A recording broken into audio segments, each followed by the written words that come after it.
Hey everybody, this is Ribo at the workbench today.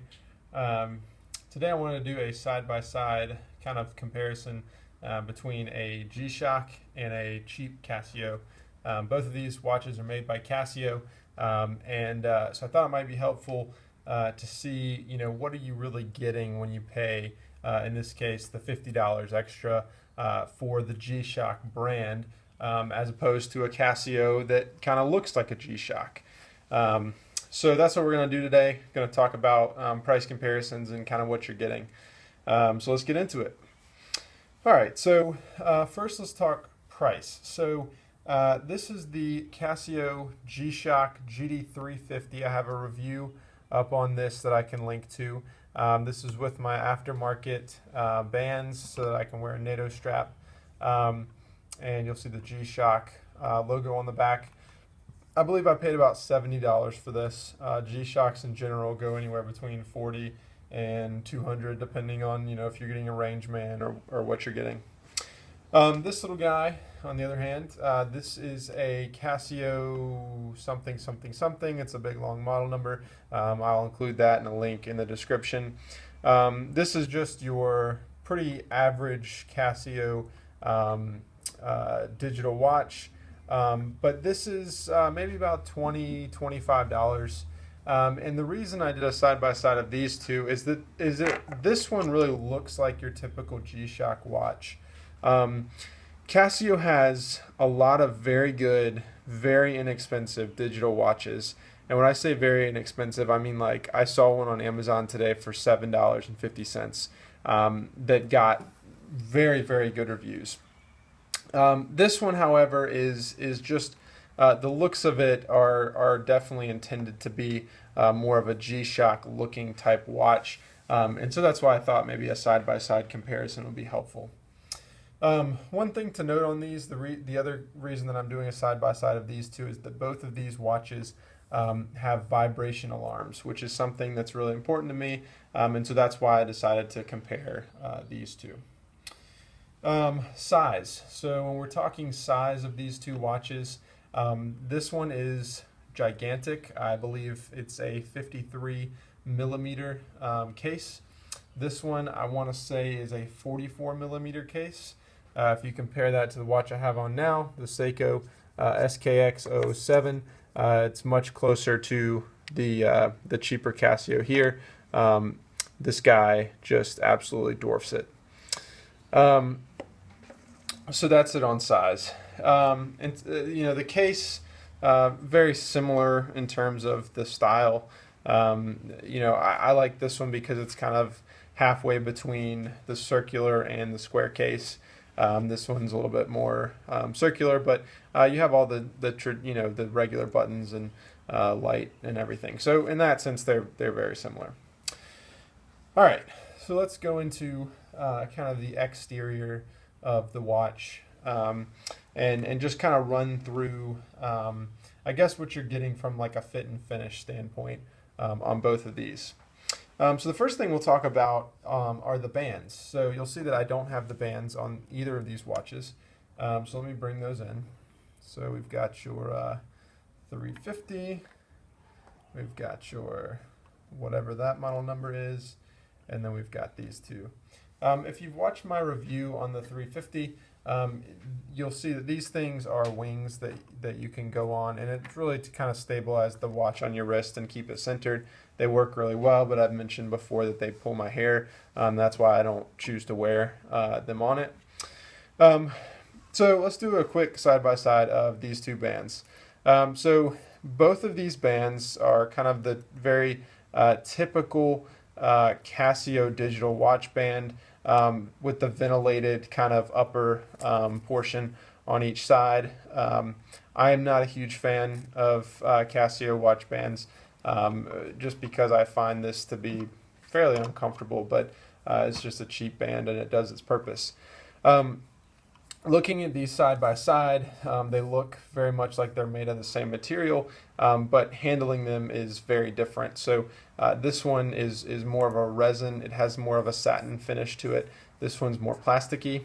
They definitely feel that. And in fact, although both are kind of curved, With this watch, if the bands are attached, you are not able to lay that watch flat. So because of the way that this attaches to the watch, and because of the more plasticky material, you're never going to be able to lay this watch flat. It's going to just kind of flip to the side. Whereas on the G-Shock, something about the way that without these adapters that this attaches, I guess there's more pivot action, and so you can actually lay this watch flat, which is a really nice feature because that's something I do all the time. The other thing to note about these two bands is that the G-Shock has a metal buckle. So a metal buckle is really important on a watch band because it gives better pivot action here, which means it's easier to take the watch on and off. I guess put the watch on, take the watch off.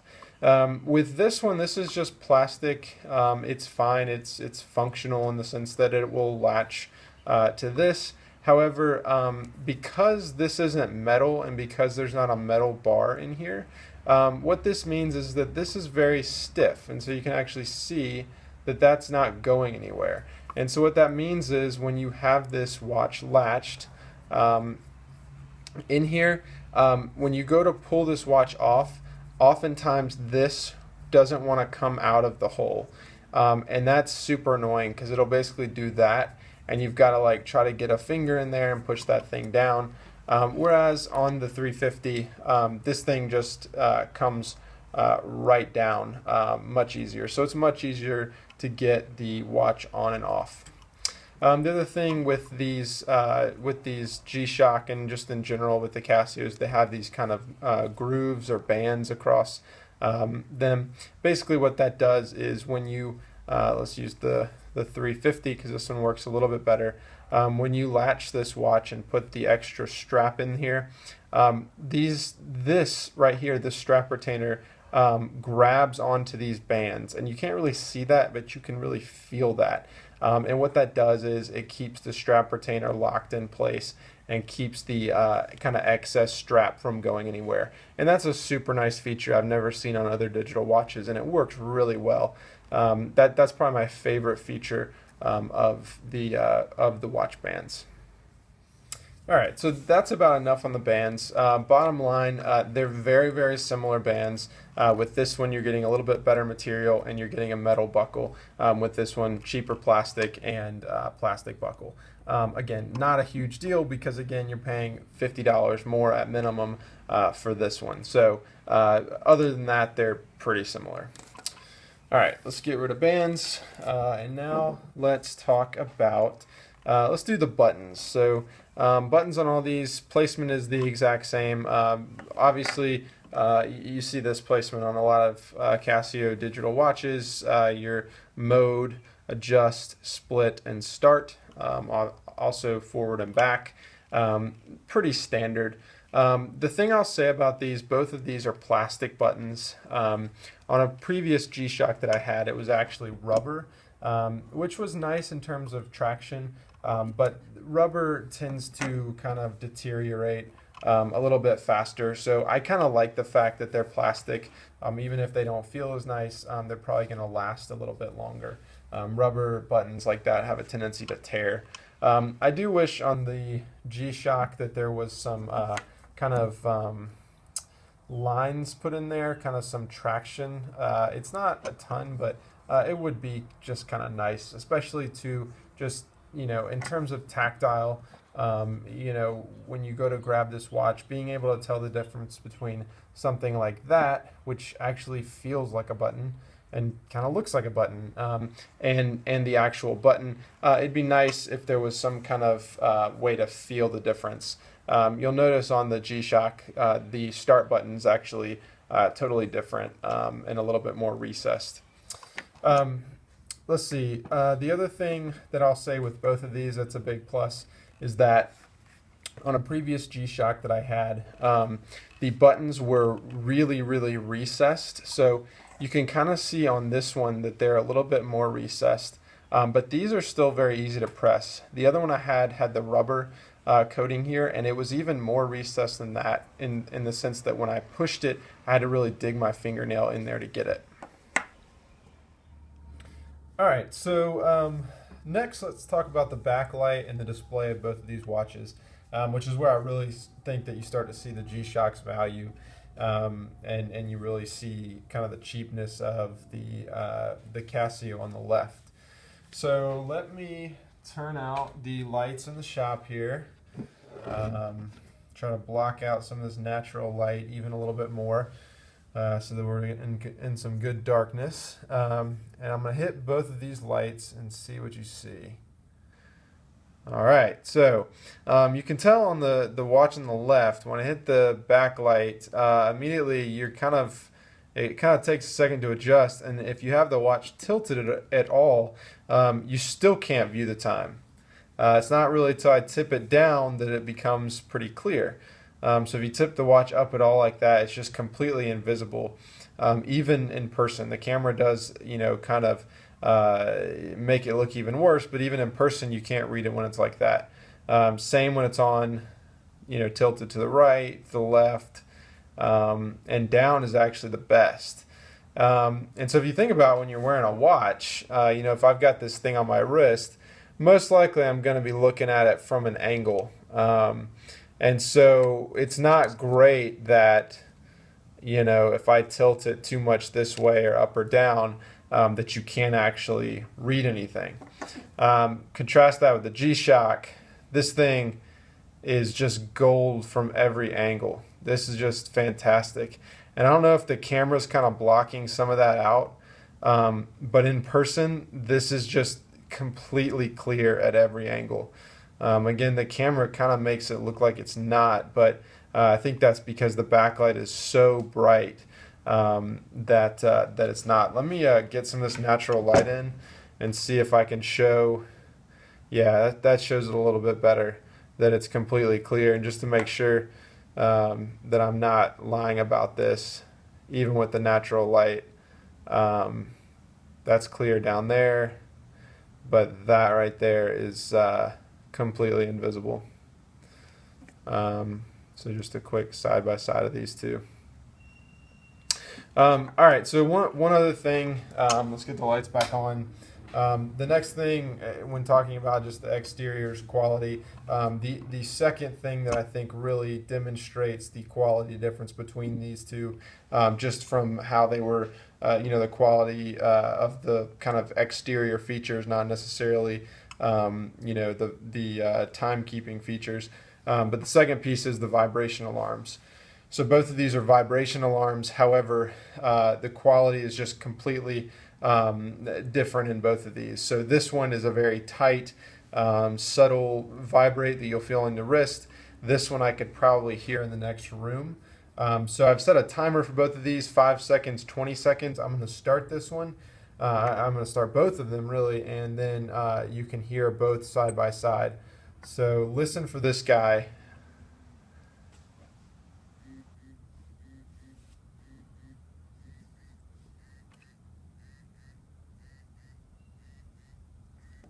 All right, so that's the G-Shock. That's really, really great vibrate alarm. Now watch this.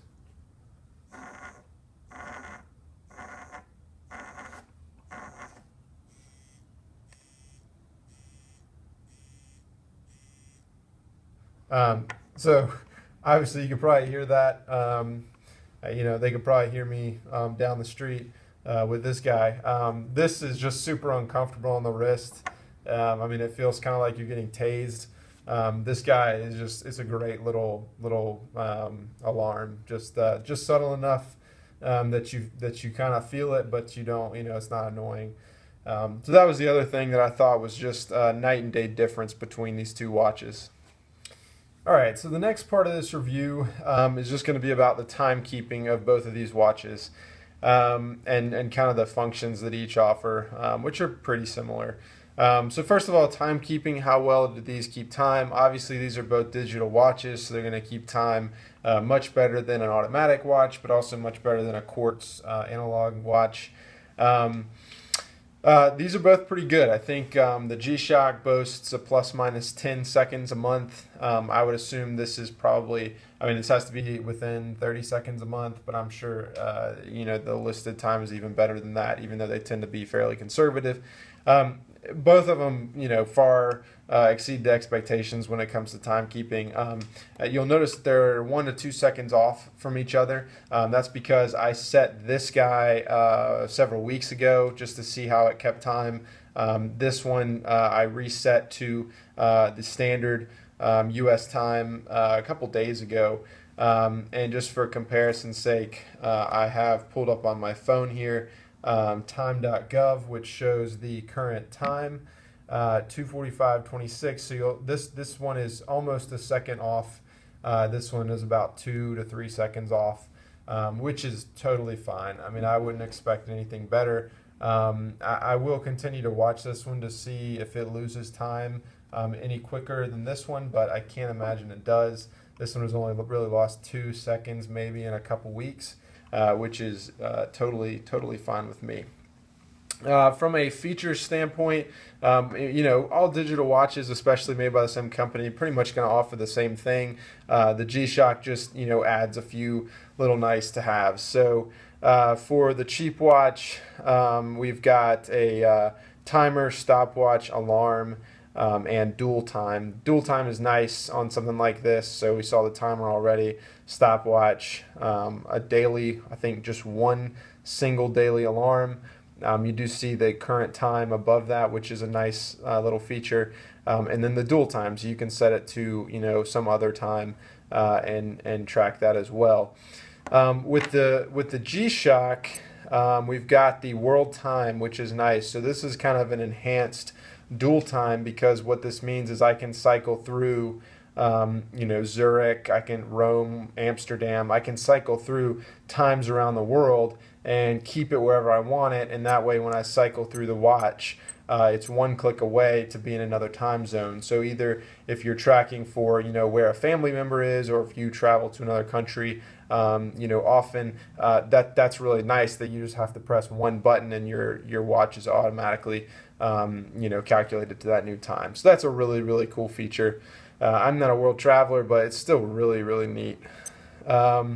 Alarms, so I think this has maybe 5 alarms, 6 alarms, something like that.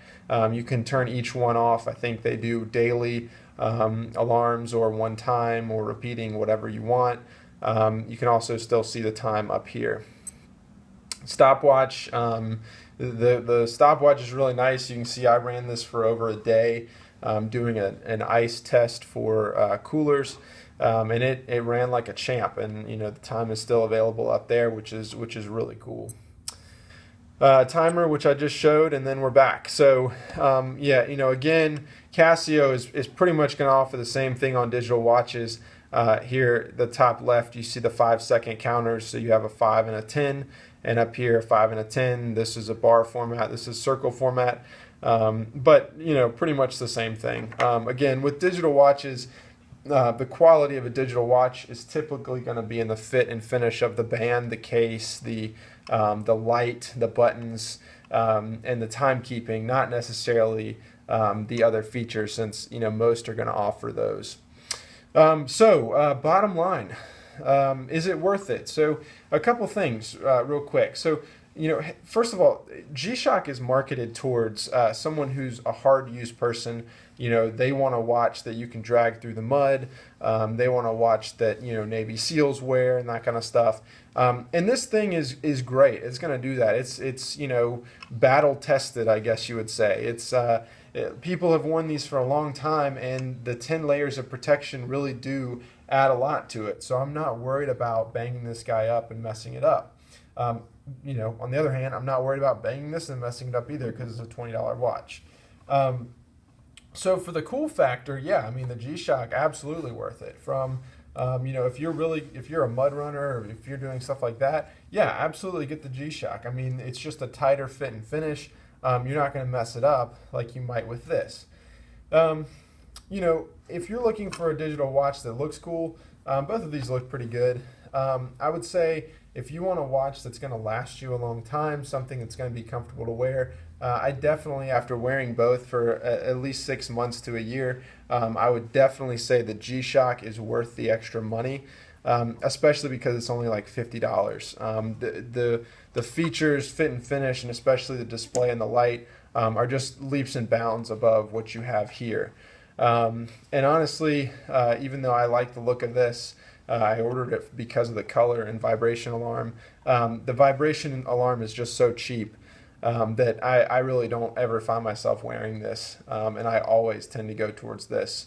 So in this case, my recommendation is definitely buy it once, buy it right, and stick with your G-Shock. You cannot go wrong, and you will not be sorry, and you might feel pretty cool carrying it around. All right, that's it. Thanks.